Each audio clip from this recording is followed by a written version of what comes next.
pueda venir. Pero aquí en el presente es donde tú me prometes estar.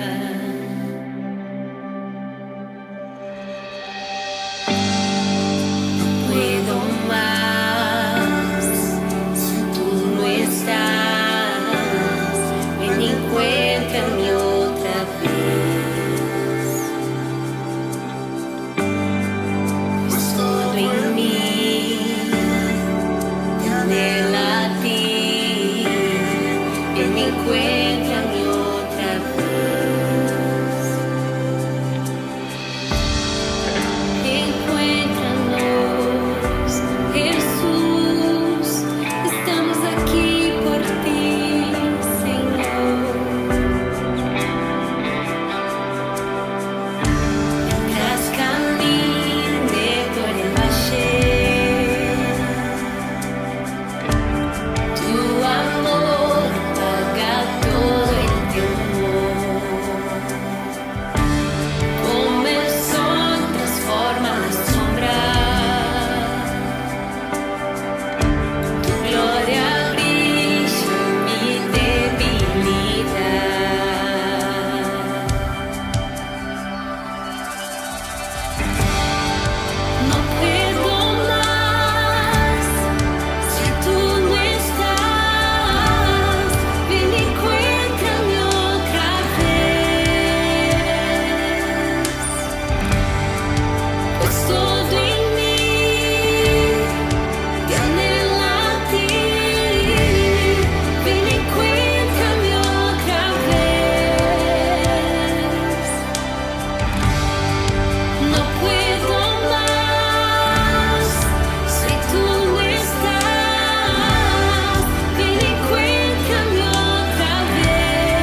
todo en mí te anhela a ti. Ven, encuéntrame otra vez.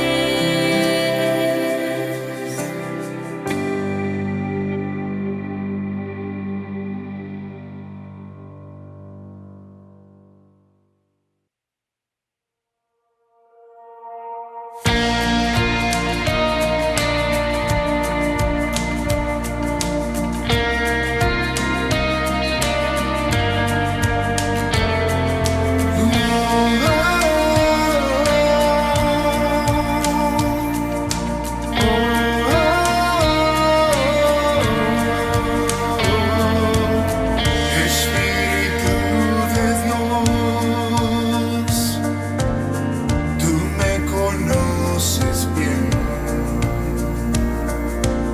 sabes todo de mí,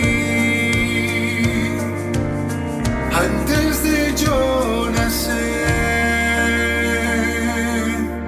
Ven con tu fuego, Dios, limpia mi corazón, para que pueda entrar a tu santo lugar. Dios de milagros, ven aquí, Padre de multitud de seres, baja tu gloria sobre mí. Desciende, desciende, tu voluntad hoy sea aquí. Quiero vivir como tú quieres, venga tu reino sobre mí. Desciende, desciende. Oh, oh, oh, oh, oh. Ven con tu fuego, Dios, limpia mi corazón, para que pueda entrar a tu santo lugar. Y Dios de milagros, ven aquí, Padre de multitud de seres, baja tu gloria sobre mí. Desciende, desciende, tu voluntad hoy sea aquí. Quiero vivir como tú quieres, venga tu reino sobre mí. Desciende, desciende, soberano, tú reinas, soberano, tú tienes el control, soberano, tú reinas, soberano, tú tienes el control, soberano, tú reinas, soberano, tú tienes el control, soberano, tú reinas, soberano, tú tienes el control, soberano, tú reinas, soberano, tú tienes el control, soberano, tú reinas, soberano, tú tienes el control.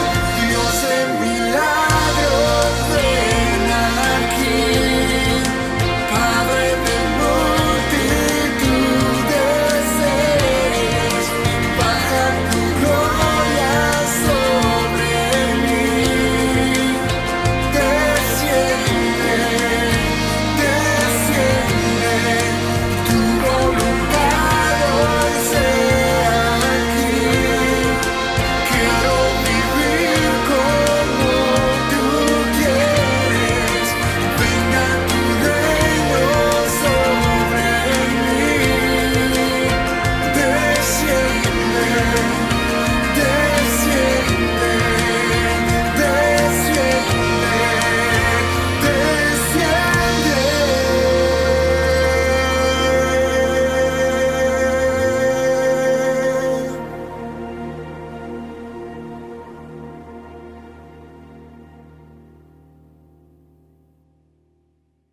Qué bueno poder estar conectados, adorando a Dios juntos, poder expresar nuestra adoración al Señor, nuestra alabanza desde nuestras casas.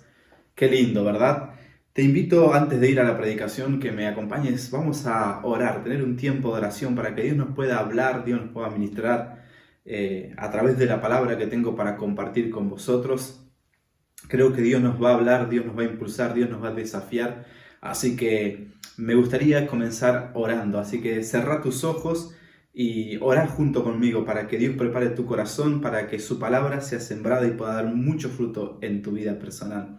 Señor, te doy gracias por este tiempo de adoración, de alabanza que hemos tenido como iglesia, reunidos, congregados desde nuestros hogares a través de esta red social. Señor, te damos muchas gracias, Padre, porque sé que nuestra alabanza, a pesar de la adversidad, crece, Señor. A pesar de la dificultad, Señor, nuestra adoración se levanta como nunca antes, Señor. Y hoy te pedimos, Padre, que tú nos puedas hablar a lo profundo de nuestro corazón a través de tu palabra, Señor. Nos puedas desafiar, nos puedas retar para que tú puedas hacer algo grande, Señor. Y de hecho tú lo quieres hacer, Señor, a través de cada uno de nosotros. En el nombre de Jesús te pedimos, Señor, que tu palabra venga como una semilla a nuestros corazones, Señor. Como una semilla sea plantada en nuestros corazones, Dios, y pueda dar mucho fruto al 100%. En el nombre de Jesús, amén y amén. He titulado al mensaje que te quiero compartir en esta mañana, La década de los Elías. Si hay una historia que en el Antiguo Testamento me impacta, me inspira, me desafía, hace que mi fe se determine más, es la historia de Elías. Y hoy te quiero compartir, tal vez por algunos domingos hablemos de Elías, pero quiero en esta parte tomar un párrafo en Primera de Reyes, capítulo 18, versículo 41 hasta el versículo 45. Vamos a leer. Creo de todo corazón que Dios en esta década nueva que estamos comenzando, en este año 2020, Dios quiere levantar una generación de nuevos Elías, desafiados por Dios para marcar una diferencia en medio de tiempos difíciles, en medio de tiempos complicados como los que estamos viviendo. Así que por eso he titulado este mensaje La década de los Elías. Vamos a leer el texto, Primera de Reyes, capítulo 18, versículo 41 hasta el 45. Entonces Elías dijo a Acab: sube, come y bebe, porque una lluvia grande se oye. ¿Cuántos pueden declarar conmigo esta palabra? Una lluvia grande se oye. Acab subió a comer y a beber, y Elías subió a la cumbre del Carmelo y postrándose en tierra, puso su rostro en las rodillas y dijo a su criado: sube ahora y mira hacia el mar. Y él subió y miró y dijo: no hay nada. Y él volvió a decir: vuelve 7 veces. Y a la 7ª vez dijo: yo veo una pequeña nube como la palma de la mano de un hombre que sube del mar. Y él dijo: ve y di a Acab, que era el rey de Israel: unce tu carro y desciende para que la lluvia no te ataje. Y aconteció, estando en esto, que los cielos se oscurecieron con nubes y viento, y hubo una gran lluvia. Y subiendo Acab, vino a Jezreel. ¡Wow! Impresionante esta historia.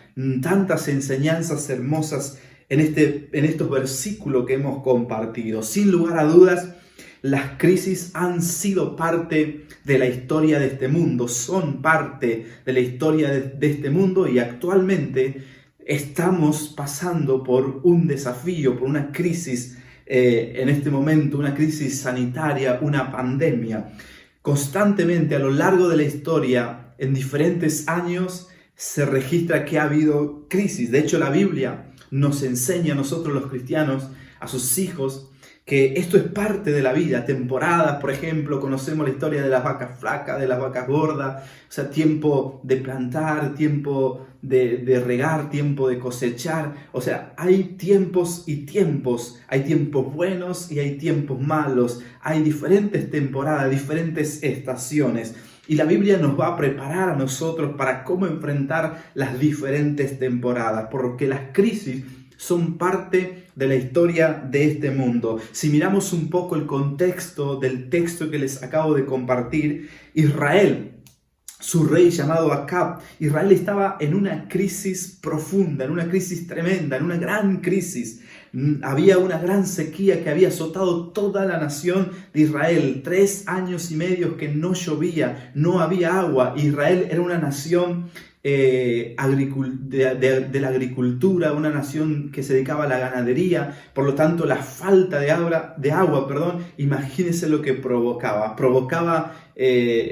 un caos, una crisis tremenda, porque no se podía cosechar, no se podía sembrar, se morían los animales, no había alimento, el alimento escaseaba en esos días, el agua, imagínense el coste que habrá tenido. Así que era una gran crisis que la nación con su rey Acab estaba atravesando. Pero gloria a Dios, y aquí me encanta esto, porque donde hay hombres y mujeres de Dios, Dios puede trazar y cambiar, como dije el domingo pasado, comenzar una nueva historia en la historia de Cristo que nos toca vivir. Gloria a Dios porque existe la iglesia, y porque si existe la iglesia hay esperanza. Y la iglesia eres tú, la iglesia soy yo, cada uno congregados desde nuestros hogares. Por eso es que no nos perdemos ningún domingo. Cada domingo estamos en nuestras salas, cada domingo estamos en nuestros lugares. Aunque no estamos en un lugar físico, en una sala, en un auditorio, estamos congregados. ¿Por qué? Porque entendemos que somos la iglesia y que tenemos que tener un tiempo juntos para estar congregados, adorando a Dios. Y hoy nos toca desde nuestros hogares y cumpliendo nuestra función de ser iglesia, de estar congregados, ser un cuerpo. Y lo bueno es que existe la iglesia y que estamos unidos. Y si la iglesia está unido, hay esperanza para este mundo. La iglesia, como nunca antes, se tiene que levantar. Alguien dijo que lo último que se puede perder es nuestras esperanzas. Y qué bueno que hoy existe la iglesia, porque la iglesia puede traer una voz de esperanza. La iglesia puede proclamar, anunciar una voz de esperanza. Por eso creemos de todo corazón, y estoy convencido de esto. Yo creo que Dios hoy más que nunca quiere levantar a muchos Elías en esta generación. Por eso he titulado La década de los Elías. Dios quiere levantar a la iglesia como los Elías de esta generación. Dios quiere levantar hombres y mujeres como los Elías de esta generación. Los Elías de esta generación en esta década se van a levantar para trazar una historia, para hacer a través de ellos manifestar al cielo aquí en la tierra, para que a través de los Elías de esta generación el poder de Dios sea levantado. Elías era un profeta de Israel, y por lo tanto cuando hay profeta en un lugar, en una nación, en un pueblo, en una ciudad, las cosas pueden ser diferentes, las cosas pueden cambiar. Por eso creo que se levanta una generación de profetas. Un profeta es alguien que se levanta a proclamar algo, a anunciar un mensaje, a hablar un mensaje. Un profeta es alguien que tiene algo que dar, y la iglesia más que nunca en estos tiempos tenemos algo que dar, tenemos algo que impartir, algo que compartir, algo que proclamar, y más que nunca nos tenemos que levantar. Por eso creo que se levanta una iglesia profética, una iglesia que va a proclamar lo que Dios tiene para decirle a este mundo. Siempre me encanta y se los enseño a la iglesia cuando hablo de la palabra profeta. Profeta viene del griego y va a aparecer seguro en pantalla. Profetes se escribe en griego. Pro en griego es antes, fe es presente, es ahora, y tes, todo con H intermedia, significa mañana, significa futuro, pasado, presente, futuro. Y la iglesia es una iglesia que tiene algo para proclamar. Estamos para proclamar que no vivimos del pasado, que el presente solamente es nuestro proceso, pero que lo mejor está por venir, lo mejor está por delante. Así que prepárate, iglesia, no te saltes el proceso que hoy estamos viviendo, que hoy todos estamos atravesando. El proceso solamente nos está preparando. Esto solo es una preparación para recibir la más grande bendición que nunca antes hemos recibido como iglesia. Así que nos preparamos como una iglesia profética, que proclamamos la palabra de Dios. Dios levantó al profeta Elías para mostrar su poder a la nación de Israel en medio de la crisis de Israel. Y Dios hoy levanta a la iglesia para manifestar su poder en medio de la crisis global que estamos viviendo actualmente. O sea, quiero decirte con esto que tú estás esperando tal vez que el gobierno actúe. Tal vez está esperando que el presidente actúe, que los presidentes, que el gobierno de turno traiga solución. Como tal vez en Israel en ese entonces, en ese contexto, esperaba de su rey Acab, que Acab, su rey, trajera alguna solución a la crisis que ellos estaban atravesando. Pero la solución no estaba en el rey Acab, no estaba en el gobierno de turno. La solución está en la palabra que la iglesia tiene para compartir. Por eso creo que la iglesia se va a levantar para ser protagonista en medio de esta crisis. Así que declaro que tú, que yo, somos los profetas de esta generación. No espere que alguien te unja y te nombre profeta para comenzar a proclamar el evangelio. El cielo ya te ungió. Tú, si has recibido a Cristo en tu corazón, tienes al Espíritu Santo. Y si el Espíritu Santo está en ti, tú tienes una palabra. Jesús mismo nos comisionó, nos dijo, id y predicad el Evangelio a toda criatura. Ya estamos comisionados, ya estamos listos, ya tenemos la orden para levantarnos como los profetas de esta generación. La iglesia, tú y yo, los hijos de Dios, tenemos la Biblia en nuestras manos, tenemos la palabra de Dios, la palabra profética más segura, la palabra que no erra, la palabra profética que no falla, la tenemos tú y yo en nuestras manos, la tenemos la iglesia para dar testimonio, para proclamar, aleluya, que Dios puede hacer algo. Y tú y yo tenemos que compartir esta palabra. Los profetas de esta generación, de esta década, no necesitan una plataforma, no necesitan un púlpito en una iglesia para poder proclamar este mensaje. Los profetas de esta generación van a proclamar el evangelio desde todas las plataformas, a través de las redes sociales, como lo estamos haciendo en este momento, a través del arte, a través de la música, a través de las empresas, de los negocios, a través de los estudios, de la universidad, el instituto, la escuela, el colegio, desde el ámbito laboral, desde sus trabajos. Se levanta una voz profética como nunca antes. Por eso quiero darte dos consejos, dos lecciones que yo aprendo de este texto que te comparto. Dios quiere levantar una generación de Elías. Dios en esta década quiere levantar una generación de hombres y mujeres, al igual que Elías, trajeron lluvia en medio de una sequía, manifestaron a través de su oración y a través de su fe algo sobrenatural sobre la necesidad del mundo que los rodeaba. Por eso creo que la primera lección que aprendo de estos textos es que Elías comenzó a orar en medio de la crisis, de esa gran sequía que atravesaba Israel. Lo que hizo Elías fue orar, y estoy convencido de que estamos en un tiempo donde nuestras rodillas se tienen que doblar para que Dios se ponga de pie, para que Dios se levante. Elías dobló su cuerpo hasta el suelo, tomó una posición corporal incómoda. ¿Y por qué Elías hizo eso? Porque él vio que la situación de su nación era muy grave. La gente se estaba muriendo de hambre, la gente se estaba muriendo de sed. Y él dijo, voy a pagar un gran precio, voy a doblar mis rodillas, me voy a inclinar, porque él entendía algo, que cuando nos humillamos, entonces Dios es exaltado. Cuando nos doblegamos, entonces Dios se levanta. Y él entendió ese principio. Por eso, iglesia, nos tenemos que levantar. Y la primera lección que yo aprendo en esta historia es que tenemos que orar más que nunca. Y nosotros como iglesia podemos marcar la diferencia con nuestra oración. Yo sé que cuesta, yo sé que a veces se complica, que es difícil. Y Santiago capítulo 5 versículo 17 dice así: Elías era hombre sujeto a pasiones semejantes a las nuestras, y oró fervientemente para que no lloviese, y no llovió sobre la tierra por 3 años y 6 meses. ¡Wow! Él era un hombre común y corriente, dicen otras versiones. Elías era un ser humano como nosotros, un hombre que tenía emociones, que tenía sentimientos, así como tú y como yo. Un hombre que lloraba, un hombre que se dolía, un hombre que sufría. Pero lo que marcó la diferencia fue que él se doblegó en medio de su dolor, en medio de su angustia, en medio de su debilidad. Él se doblegó delante de Dios. Él reconoció que Dios es majestuoso y que Dios puede intervenir sobrenaturalmente en lo natural para obrar en medio de la necesidad del ser humano. Por eso creo, iglesia, que podemos levantar una oración ferviente, una oración apasionada, una oración genuina delante de Dios. Somos frágiles.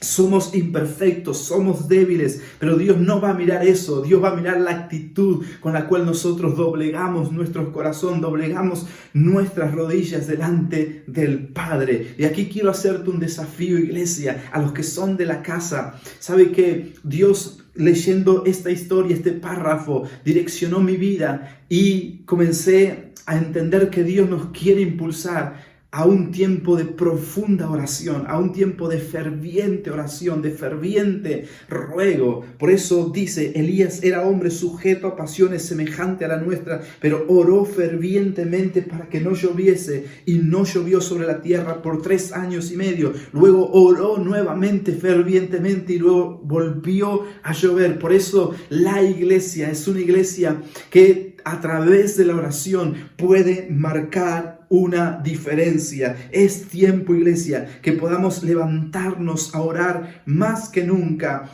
Jesús oraba por la madrugada, Jesús oraba por la mañana, Jesús oraba por la noche, largas horas de oración. Jesús tenía intimidad con Dios, y por eso es que luego durante el día Él podía experimentar grandes milagros, porque el cielo lo respaldaba por causa de esa oración profunda, ferviente que Él tenía con Dios, esa relación que Él tenía con Dios. Por eso, iglesia, te animo a más que nunca en este tiempo podamos levantar nuestra oración delante del Padre. Si nosotros nos doblamos, Dios se va a levantar. Y es interesante, si la iglesia se humilla, si mi pueblo se humillare, sobre el cual mi nombre es invocado, entonces Dios oirá desde los cielos, traerá la respuesta a nuestra oración, sanará nuestra tierra, liberará nuestra tierra, nos liberará de esta crisis, nos liberará de esta pandemia y nos levantará en gran victoria. Lo segundo que aprendo de este párrafo de la historia de Elías en medio de la crisis, de la sequía que atravesaba Israel, y él comenzó a buscar a Dios en oración. La segunda lección que yo aprendo es la fe de Elías. La fe, la acción que Elías se determinó a desarrollar en medio de una crisis es muy importante. Cuando yo miro a lo largo de toda la Biblia, a lo largo de todas las Escrituras, me doy cuenta que cada hombre, que cada mujer que hizo historia en la Biblia eran personas comunes y corrientes como cualquiera de nosotros, pero lo que fue determinante en ellos fue la fe que ellos tenían, la fe, la capacidad de creerle a Dios a pesar de las adversidades, la capacidad de poder creer a Dios a pesar de cualquier dificultad o a pesar de cualquier crisis. Por eso nuestra fe se tiene que levantar más que nunca. Como decía en estos días atrás, cuando estábamos hablando con varios hermanos, si bien nosotros estamos en cuarentena, si bien estamos confinados, pero nuestra fe no está en cuarentena, nuestra fe no está confinada, nuestra fe tiene que estar más activa que nunca en estos tiempos.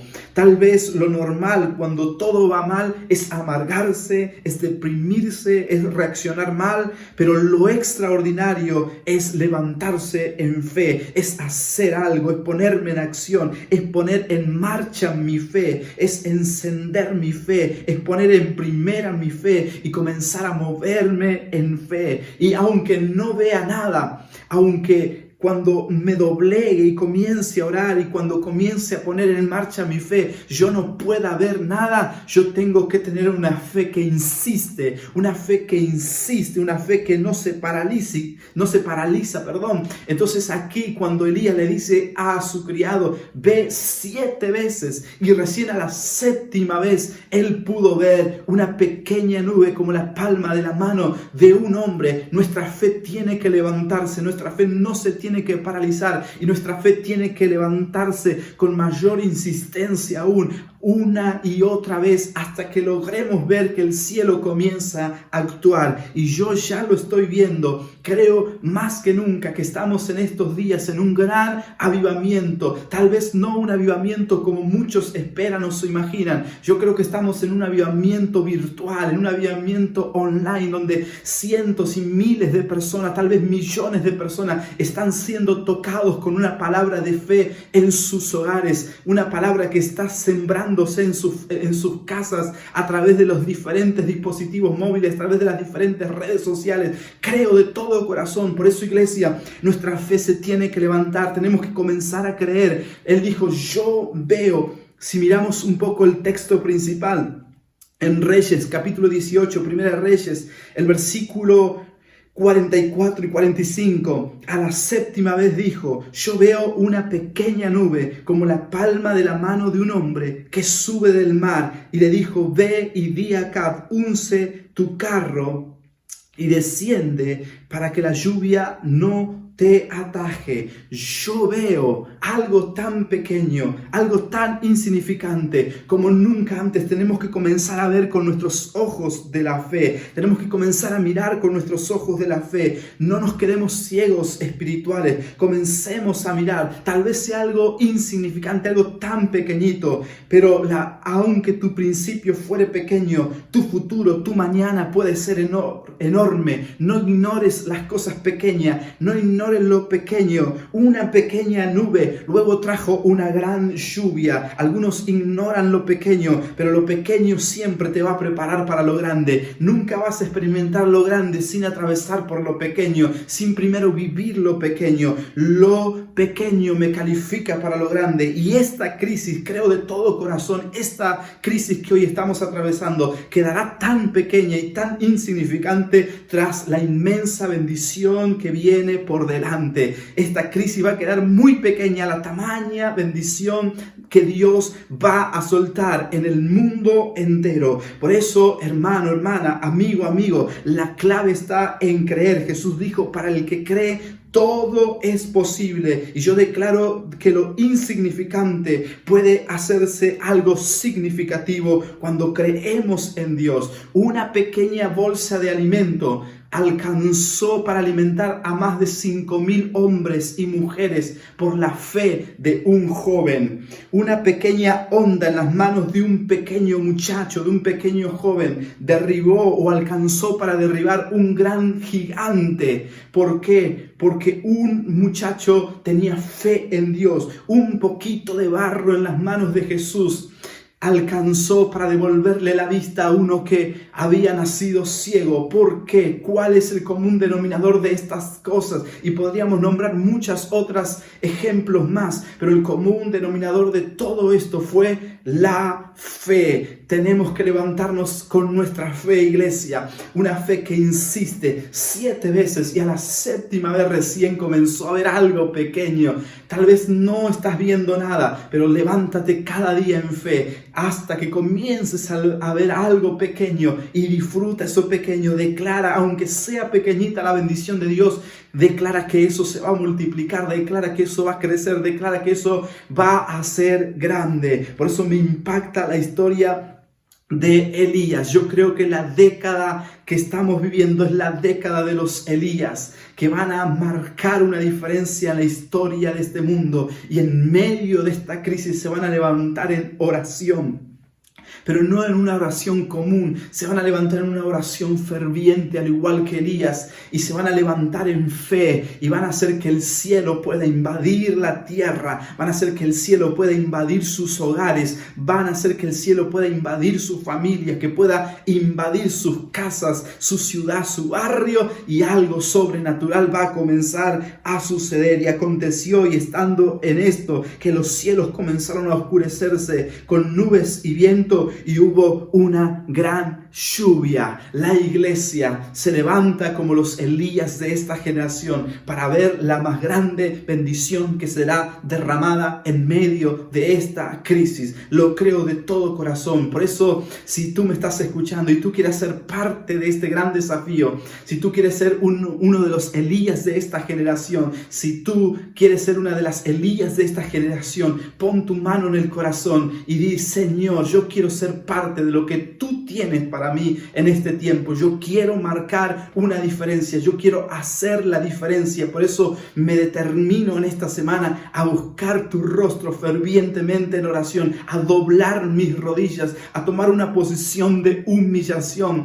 y a poner a ejercitar mi fe en esta semana, aunque yo veo algo tan pequeño, pero lo pequeño luego se tornará en grande. Así que nuestra fe, para el que cree, como dijo Jesús, las cosas imposibles serán posibles. En el nombre de Jesús, te animo a que hagamos juntos esta oración. Señor Padre, gracias por amarnos tanto. Gracias, Dios, por habernos cambiado y transformado. Y gracias por habernos dado la oportunidad de conocerte un día, de entregarte nuestras vidas. Y gracias porque has cambiado nuestra vida, has transformado nuestros corazones. Pero hoy, en medio de esta crisis, estamos como iglesia siendo retados. Como hijos estamos siendo retados. Tú quieres levantar la generación de los Elías. En esta década, la década de los Elías que se levantan en fe. Los Elías que se levantan en oración. Yo quiero ser eso, Señor. Ese profeta que proclame, Señor, las grandezas que están escritas en tu palabra y que las vea hechas realidades con mis ojos. En el nombre de Jesús de Nazaret, Señor,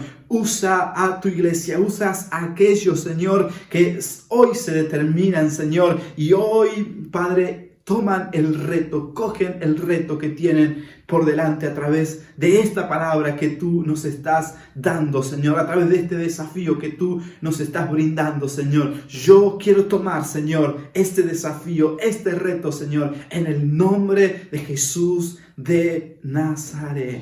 ¡Wow! Dios te bendiga mucho, iglesia.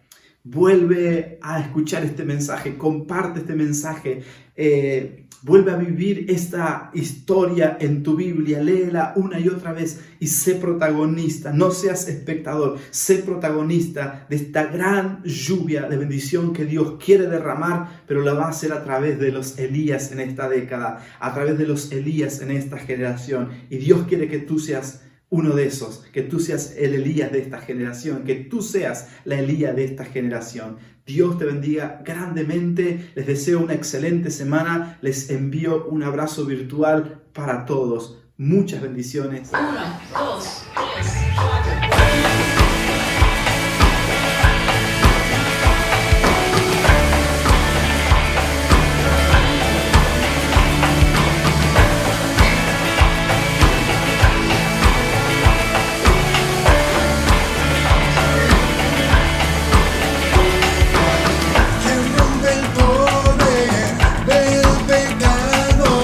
Su amor es fuerte y poderoso.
hiciste.